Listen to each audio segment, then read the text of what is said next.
The Finance Minister, Ken Ofori-Atta, is likely to present a supplementary budget to Parliament by the end of this month. Now, this will be in addition to the mid-year of estimates that he will table before the House for approval during the same period. But will this result in additional spending? George Riafi has the rest of the story.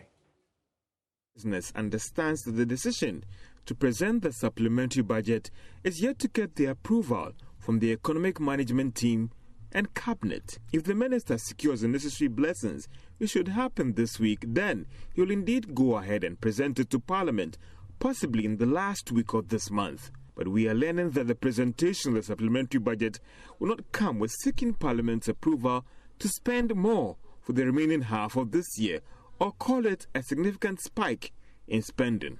For some analysts, this can be described as interesting because in most situations, supplementary budgets often comes with the minister seeking approval to spend more. Well, things are at the initial stages now, and depending on how things will pan out during the economic management meeting and even cabinet briefing this Thursday, we'll get a better picture on what will happen when Ken Ofori-Atta appears before Parliament. But what we are certain for now is that before July 31, he must appear before Parliament to review the estimates set out in the 2021 budget, which is required by law. However, when it comes to the presentation of the supplementary budget, it is still left to the discretion of the finance minister, depending on the state of the country's finances.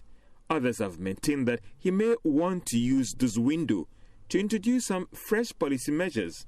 Some economists have argued that the finance minister should be moderate with the review when it goes before Parliament, since we are left with some few months to the end of this year.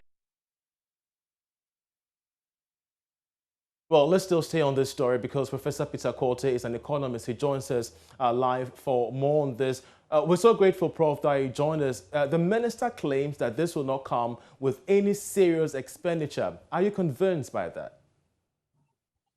Well, I have no doubts in what the minister has said, because you can't spend what you don't have. And I believe he is going to tell us the trends in revenue generated so far since January, and would also tell us how well the new taxes that were introduced are faring in terms of raking in the needed revenue. So once that information is provided and we realize how much we have in the kitty, of course, then it leads to whether we want to spend more or want to use part of the extra revenue generated to reduce our debt stock.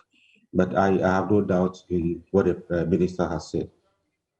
Well, regarding matters, concerning the budget, of course, questions remain. Can the supplementary budget actually leave us on a much more good note ending the fiscal year? Well, the supplementary, every step you take, you need to step back and take stock or evaluate whatever you have. And I believe the supplementary budget is serving that purpose. So we don't witness significant deviations from targets.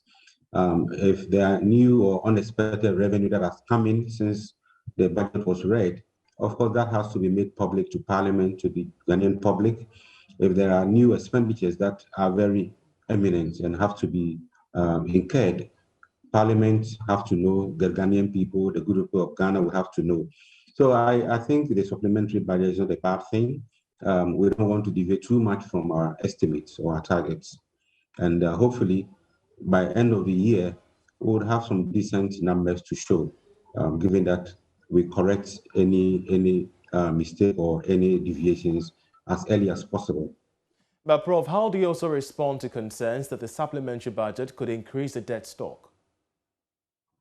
Well, it may or may not, because I don't think it will be very unusual for, given where we find ourselves, given the debt GDP ratio, for a finance minister to come and ask for more approvals in terms of loans when we have not increased our revenue generation capacity. So it goes hand in hand. We might want to see more revenue generated. Then, of course, if we're going to borrow or going to increase our debt stock, then there could be justification.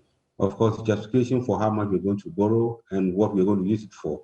If it's going to be invested, then of course there's every room for accommodation. But if it's going to be used for consumption, then I believe Parliament would scrutinize this and of course, indicate their displeasure. Well, also, how can we ensure that the supplementary budget fast tracks economic recovery? We know that COVID-19 has had its fair share. We've had our fair share of the effects of COVID-19. But how can this budget, this supplementary budget, fast track our recovery out of this mess? Yes, it's, as I mentioned earlier, it's a means of stock taking and review. So having reviewed our revenue measures over the past 6 months or so, government will, or the minister will then look at it, having thought about new ways of raising money or funding. This could be an opportunity to put in more money in areas that require growth, areas that will stimulate the recovery. We know agriculture is one of the key areas that has been resilient and can help so much with the recovery. So is industry, especially manufacturing.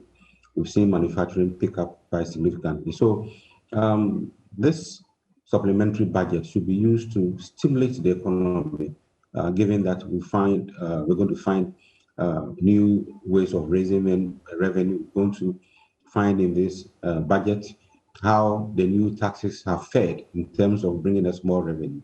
So certainly it could be a very significant step towards the recovery. We're so grateful